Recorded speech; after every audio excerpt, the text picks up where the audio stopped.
Ang nasabing usapin, noong weekend pa po ay nagbigay na po ng kautosan ang ating po kaya sa HPNP na paghandaan ang pagdating ng nasabing dating congressman pagdating sa Pilipinas. Handa na po ang Philippine National Police pagdating din po sa atin sa Pilipinas.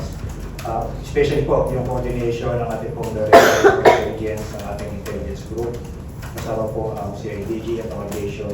Ako saan pagdating po sa Pilipinas, kapag ganyan na kautosan ng Philippine National Police, kagad po ay diretso dito sa CIDG para sa kapulang proseso katulad ng pag-fingerprint, medical, and physical examination.